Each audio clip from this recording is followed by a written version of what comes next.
어머님은 이제 애 얼굴 보실 일 없을 거예요. 연락도 하지 마세요. 저는 예순입니다. 스스로를 소개할 때 늘 먼저 나이를 말하는 사람이 됐습니다. 그게 제 위치를 가장 빨리 설명해 주니까요.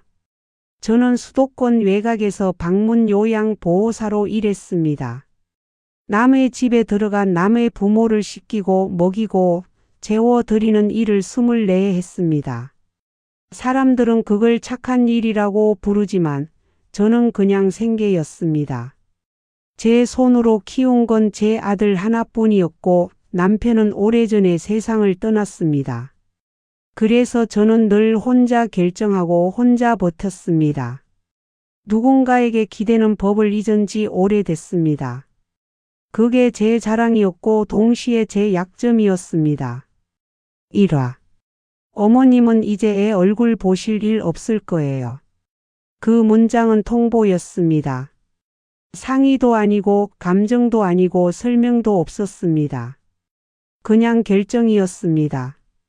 저는 그 말을 들은 뒤로 잠자리에 들 때마다 그 문장이 제 귀에 다시 들렸습니다. 며느리 목소리가 아니라 판결문 읽히듯 또렷하게요. 오늘 이 이야기를 꺼내는 이유는 간단합니다. 이제는 참지 않기로 했기 때문입니다. 저는 늘 참는 쪽이었습니다. 가족이니까 어른이니까 내가 더 내려가면 될 거라고 생각했습니다. 특히 손주 앞에서는요.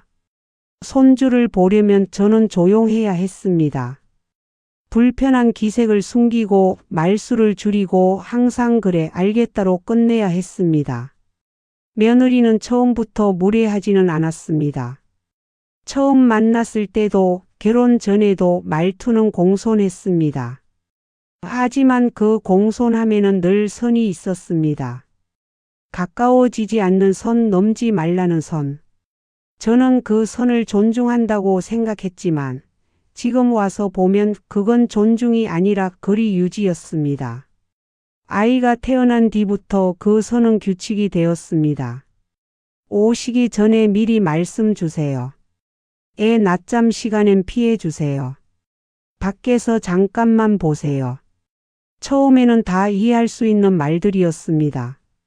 그래서 저는 더 조심했습니다. 손주를 보기 위해서라면 제 불편함쯤은 아무것도 아니었습니다. 저는 할머니였고 그게 제 자리라고 생각했습니다.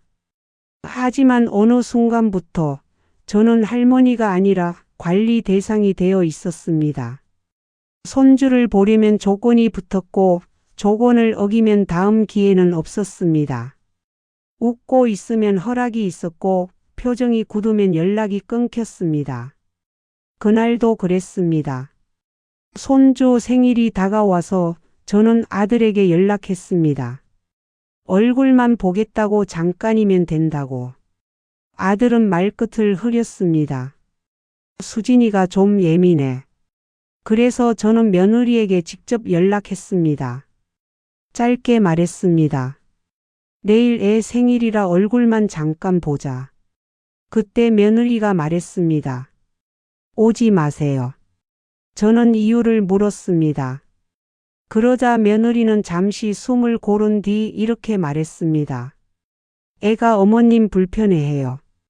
그 말은 설명처럼 들렸지만 사실은 판단이었습니다. 저는 그 말을 듣고도 따지지 않았습니다. 늘 그래 왔으니까요. 그런데 며느리는 거기서 멈추지 않았습니다. 그리고 솔직히 말씀드리면요. 어머님이 오시면 집 분위기 안 좋아져요.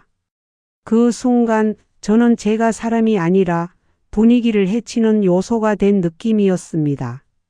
저는 알겠다라고 말하고 전화를 끊었습니다. 그리고 그날 밤 저는 처음으로 생각했습니다. 이건 가족 문제가 아니다. 이건 인간 대 인간의 모욕이다. 며칠 뒤 며느리는 그 말을 완성했습니다. 카페에서 손주를 안고 앉아 있다가요.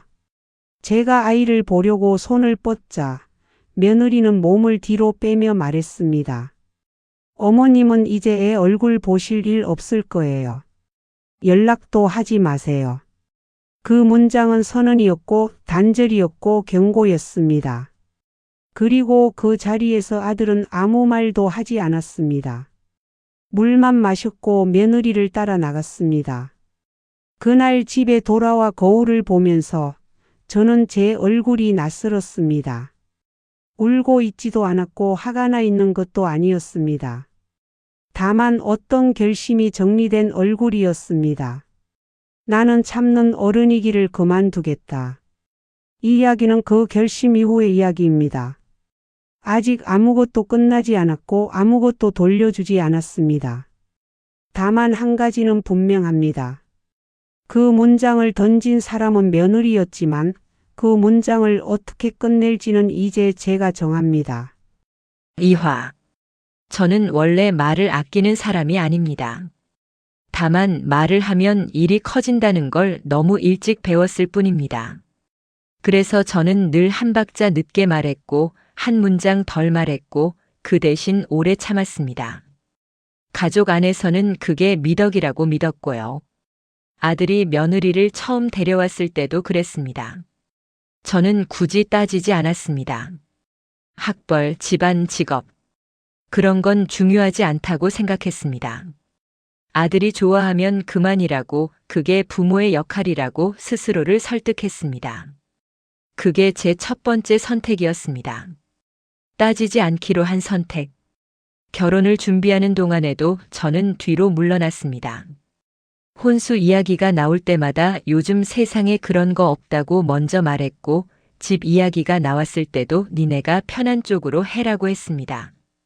저는 그게 배려라고 생각했습니다. 적어도 그때까지는요. 며느리는 늘 고개를 숙이며 말했습니다.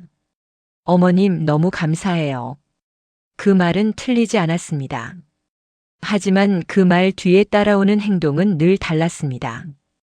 감사는 있었지만 존중은 없었습니다. 저는 그 차이를 나중에야 알았습니다.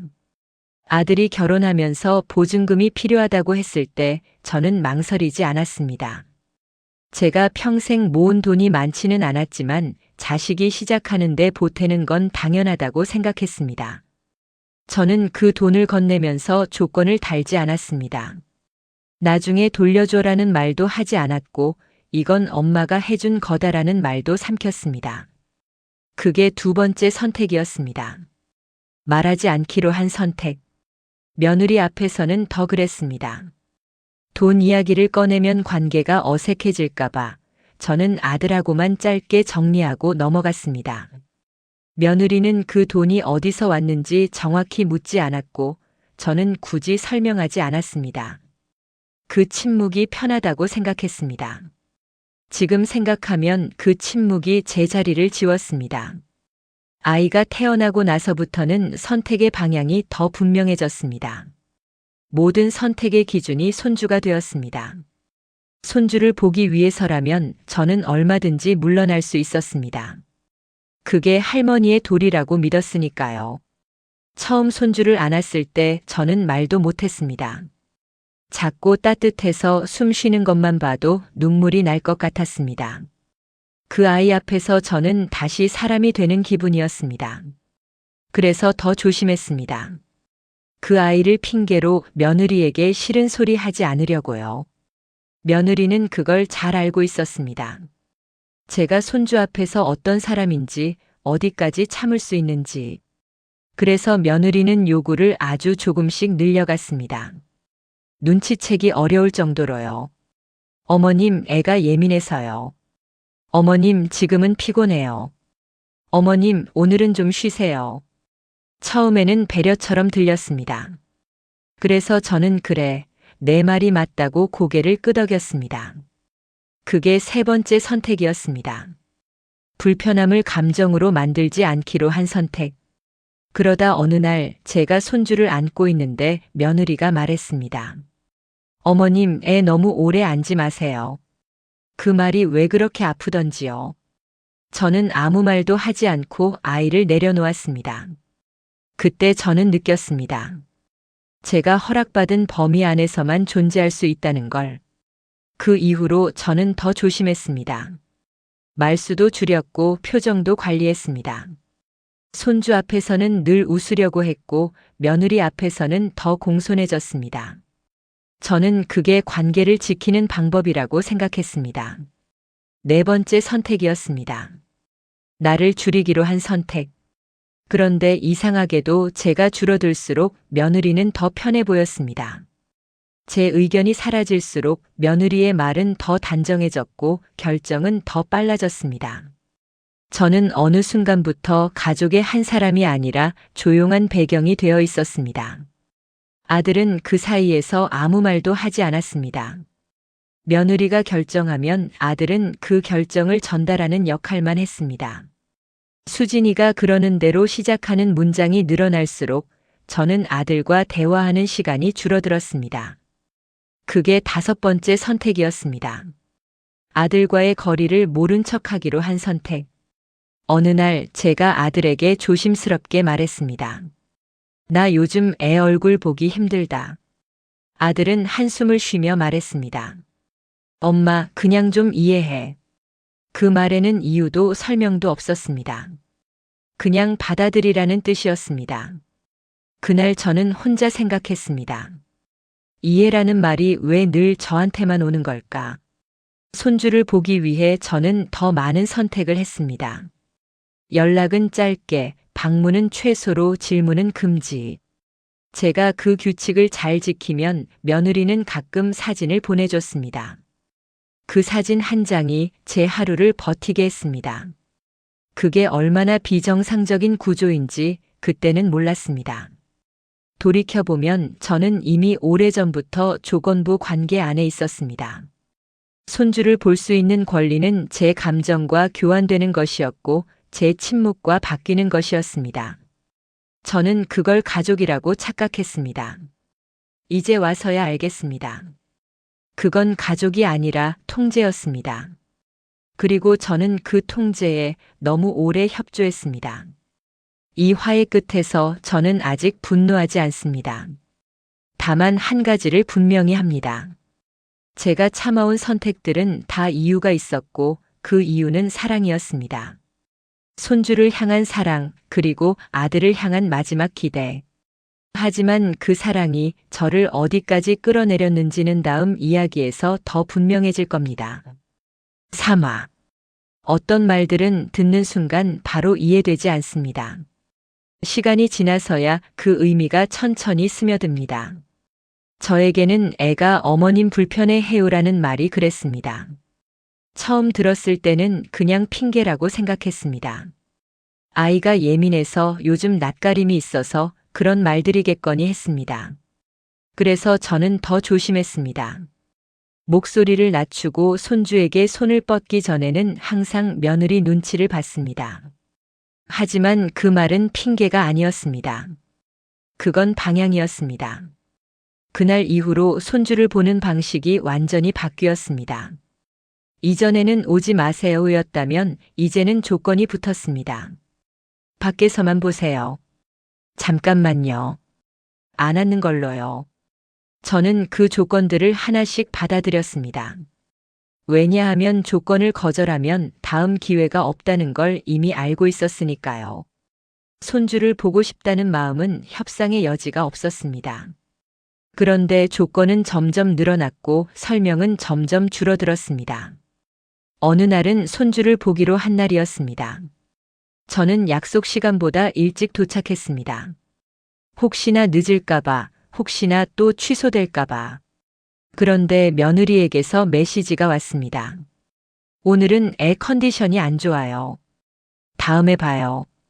다음. 그 단어가 너무 쉽게 쓰였습니다. 저는 그날 하루를 비워두었고 그 하루를 비워두기 위해 다른 약속들을 미뤘습니다. 하지만 그건 중요하지 않았습니다. 중요한 건 그 다음이 정말로 오느냐는 거였습니다. 다음은 쉽게 오지 않았습니다. 제가 아들에게 물으면 아들은 늘 같은 말을 했습니다. 수진이가 예민해. 요즘 애가 좀 그래. 엄마가 이해해. 이해. 저는 그 말을 들을 때마다 이해가 아니라 포기를 요구받고 있다는 기분이 들었습니다. 하지만 저는 그 감정을 입 밖으로 꺼내지 않았습니다. 꺼내는 순간 손주를 잃을 것 같았으니까요. 결정적인 날은 생각보다 평범한 날이었습니다. 특별한 싸움도 없었고 큰 사건도 없었습니다. 그래서 더 잔인했습니다. 카페에서 손주를 보기로 한 날이었습니다. 며느리는 손주를 안고 앉아 있었고 저는 맞은편에 앉아 있었습니다. 손주는 저를 보고 웃었습니다. 그 웃음 하나에 저는 그동안의 불편함을 잠시 잊었습니다. 그래서 아주 자연스럽게 손을 뻗었습니다. 그 순간 며느리가 몸을 뒤로 뺐습니다. 어머님, 손대지 마세요. 그 말투는 단정했습니다. 화도 아니었고 부탁도 아니었습니다. 지시였습니다. 저는 당황해서 말했습니다. 손 씻었어. 그러자 며느리가 바로 대답했습니다. 그래도요. 어머님 손은 솔직히 믿음이 안 가요. 그 말이 왜 그렇게 아프던지요.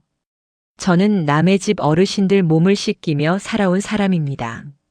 하루에도 몇 번씩 손을 씻고 소독하고 조심합니다.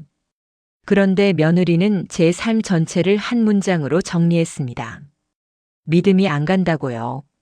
저는 아무 말도 하지 않았습니다. 그게 제 마지막 참음이었습니다. 그날 며느리는 말을 멈추지 않았습니다. 어머님은요, 애한테 좋은 영향은 아니에요. 그 말이 나왔을 때 저는 숨이 막혔습니다. 좋은 영향, 나쁜 영향. 그 기준을 누가 정했을까요? 저는 아이에게 아무것도 요구하지 않았고 아무것도 가르치려 하지 않았습니다. 그냥 존재하고 싶었을 뿐입니다. 그때 제가 조심스럽게 말했습니다. 그래도 내가 애 할머니인데. 그 문장은 제 마지막 방패였습니다. 그 방패는 바로 부서졌습니다. 할머니면 뭐가 달라져요? 며느리는 망설이지 않았습니다. 그 말은 이미 오래 준비된 말이었습니다. 애는 제가 키워요. 어머님은 관여하실 필요 없어요. 그리고 이어서 그 문장이 나왔습니다. 어머님은 이제 애 얼굴 보실 일 없을 거예요. 연락도 하지 마세요. 그 순간 저는 모든 소리가 멀어지는 느낌을 받았습니다. 카페 안의 소음도 컵 부딪히는 소리도 전부 사라졌습니다. 그 문장만 남았습니다. 사람을 사람으로 대하지 않는 말. 관계를 한 번에 잘라내는 말. 저는 그 자리에 앉아 있었고 며느리는 손주를 안고 일어났습니다. 아들은요. 아들은 그때까지도 아무 말이 없었습니다. 며느리를 따라 일어나면서 저를 보지도 않았습니다. 그날 저는 알았습니다.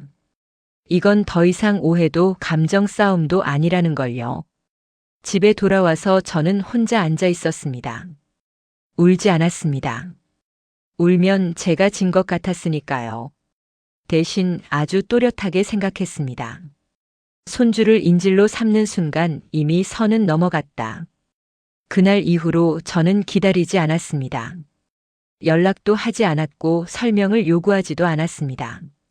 대신 제 안에서 무언가가 조용히 바뀌었습니다. 참아야 한다는 생각이 정리해야 한다는 생각으로 바뀌었습니다. 이제 이건 사랑으로 해결할 수 있는 문제가 아니었습니다. 이제는 선택의 문제였습니다. 다음 이야기에서는 제가 어떤 선택을 했는지 그리고 그 선택을 위해 무엇을 준비했는지를 말씀드리겠습니다. 4화. 사람이 화가 나면 바로 소리를 지를 것 같지만 꼭 그렇지는 않습니다. 저는 그날 이후로 오히려 아주 조용해졌습니다. 화를 내는 대신 생각이 정리되기 시작했습니다.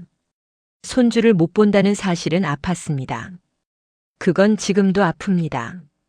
하지만 더 아픈 건 손주를 핑계로 제 존재를 지워도 아무렇지 않게 사는 사람들이 있다는 사실이었습니다. 그걸 받아들이는 순간 제 분노는 감정이 아니라 방향이 되었습니다. 저는 더 이상 연락하지 않았습니다. 보고 싶다는 말도 이해하겠다는 말도 하지 않았습니다. 대신 제가 가진 것들을 하나씩 떠올렸습니다. 사람들이 저를 어떻게 취급했는지와는 별개로 제가 이 가족 안에서 무엇을 해왔는지를요. 가장 먼저 통장을 꺼냈습니다. 아들에게 보태준 돈, 결혼할 때 들어간 돈, 가족이니까라는 말로 넘겼던 금액들. 저는 그걸 하나하나 적어 내려갔습니다. 누구에게, 언제, 어떤 이유로 나갔는지. 그 순간 저는 처음으로 제 선택들을 숫자로 보았습니다. 그 숫자들은 저를 배신하지 않았습니다. 제가 미련하게 살았다는 증거가 아니라 제가 얼마나 책임있게 살아왔는지를 증명하고 있었습니다. 그 다음은 서류였습니다. 증여로 처리된 것과 그냥 도와준 것으로 남아있는 것. 명의가 누구로 되어 있는지, 정리 가능한 부분은 무엇인지. 저는 감정적으로 판단하지 않으려고 애썼습니다. 지금은 울 시간이 아니라 확인할 시간이었으니까요. 그 과정에서 저는 한 가지를 분명히 했습니다. 이건 복수가 아니라 정리라는 것. 다만 상대가 아파할 방식으로 정리하겠다는 것. 사람들은 나이 들면 내려놓아야 한다고 말합니다. 참아야 품위가 생긴다고도 말합니다. 하지만 저는 그 말이 늘 약한 사람에게만 적용된다는 걸 알게 됐습니다. 강한 사람들은 내려놓지 않아도 아무도 뭐라고 하지 않거든요. 아들은 그 사이에도 연락을 해왔습니다. 엄마, 왜 연락 안 해? 저는 짧게 답했습니다. 생각 중이야. 그 말은 거짓이 아니었습니다. 저는 정말로 생각 중이었습니다.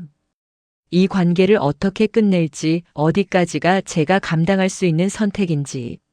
며느리는 직접 연락하지 않았습니다. 그 대신 아들을 통해 말을 흘렸습니다. 수진이가 오해한 것 같대. 조금 예민했던 것 같대. 그 말들에는 사과가 없었습니다. 전제도 없었고 책임도 없었습니다. 저는 그 문장들을 들으면서 확신했습니다. 이 사람은 관계를 회복하고 싶은 게 아니라 자기가 불편해진 상황을 되돌리고 싶을 뿐이라는 걸요. 그날 밤 저는 유언장 초안을 꺼냈습니다. 아직 법적인 효력이 있는 문서는 아니었습니다. 하지만 방향을 정하는 데는 충분했습니다. 누구에게 무엇을 남길지보다 누구에게 아무것도 남기지 않을지를 정하는 일이 더 중요했습니다. 저는 펜을 들고 한참을 망설이다가 아들의 이름 옆에 있던 문장을 지웠습니다.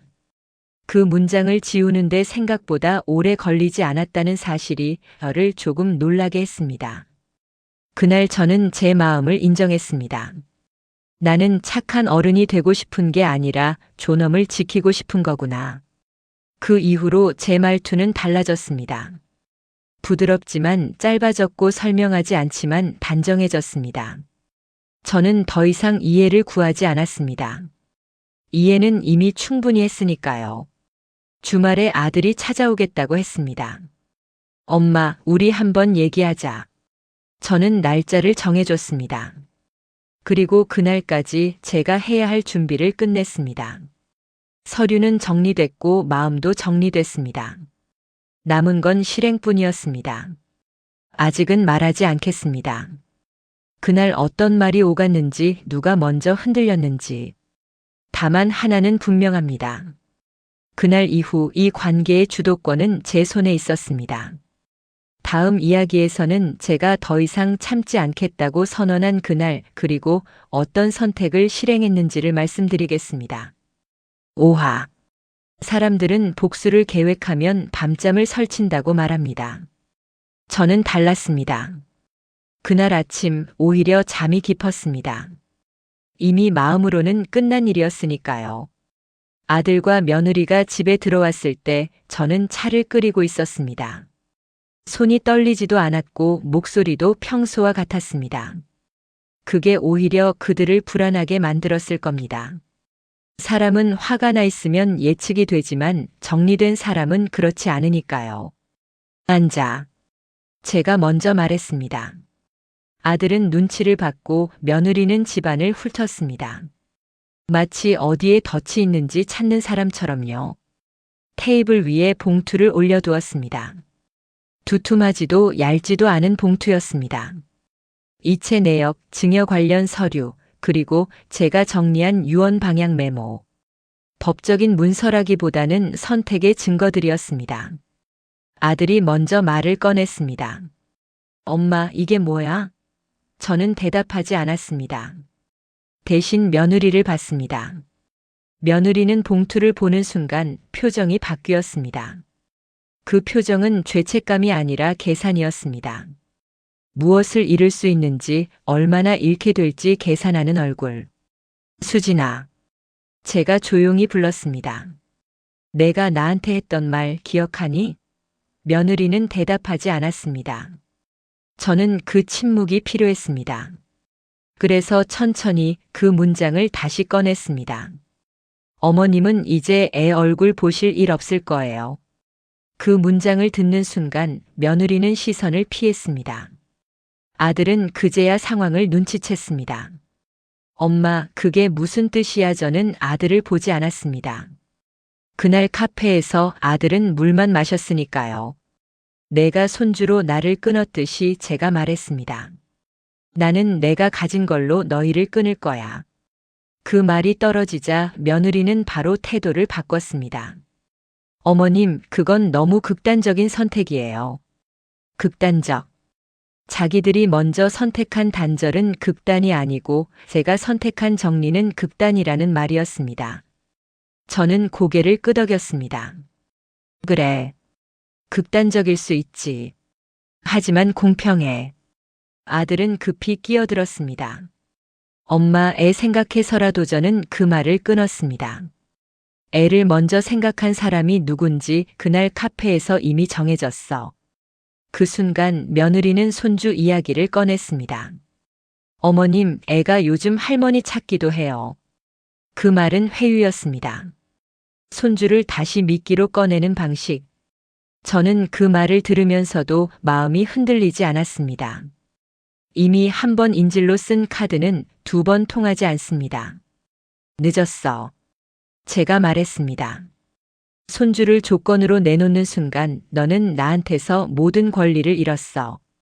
봉투 안에 종이들을 하나씩 꺼내 보여주었습니다. 어떤 돈이 어떤 성격이었는지, 어디까지가 제가 선택할 수 있는 범위인지. 저는 법을 어기지 않았고 감정만으로도 움직이지 않았습니다. 다만 상대가 가장 아플 지점을 정확히 짚었을 뿐입니다. 며느리는 처음으로 목소리가 떨렸습니다. 어머님, 이렇게까지 하실 줄은 몰랐어요. 저는 그 말에 고개를 들었습니다. 나도 내가 그렇게까지 할 줄은 몰랐다. 아들은 그제야 제 손을 잡으려 했습니다. 엄마, 우리 다시 생각해보자. 저는 손을 뿌리치지 않았습니다. 그 대신 천천히 손을 빼냈습니다. 너는 선택했어. 제가 말했습니다. 침묵하는 쪽을. 그날 이후 연락의 순서가 바뀌었습니다. 예전에는 제가 기다렸고 이제는 그들이 기다렸습니다. 며느리는 메시지를 보냈습니다. 사과처럼 보이는 문장들, 화해를 제안하는 말들. 하지만 그 문장들 끝에는 늘 같은 뜻이 붙어 있었습니다. 우리가 불리해졌으니 다시 예전으로 돌아가자. 저는 답하지 않았습니다. 설명도 하지 않았고 변명도 하지 않았습니다. 이미 충분히 말했으니까요. 손주를 못 본다는 건 여전히 아픕니다. 그 아픔이 사라졌다고 말하면 거짓말입니다. 하지만 더 이상은 그 아픔을 이용당하지 않습니다. 나는 벌을 준 게 아니다. 돌려준 것뿐이다. 사랑을 짓밟은 사람에게 남는 건 이해가 아니라 분노입니다. 그리고 그 분노를 인정하는 순간 사람은 다시 자기 자리에 설 수 있습니다. 나는 착하지 않았다. 고상하지도 않았다. 하지만 나는 선택했다. 노년의 존엄은 인내가 아니라 스스로를 버리지 않는 선택이라는 걸 나는 그날 알았다. 이 이야기는 여기서 끝입니다. 누가 옳았는지 판단하라고 말하지 않겠습니다. 다만 이것만은 분명합니다. 손주를 인질로 삼은 순간 그 관계는 이미 끝났고 끝을 정한 사람은 마침내 나였습니다. 실화를 바탕으로 각색한 이야기입니다.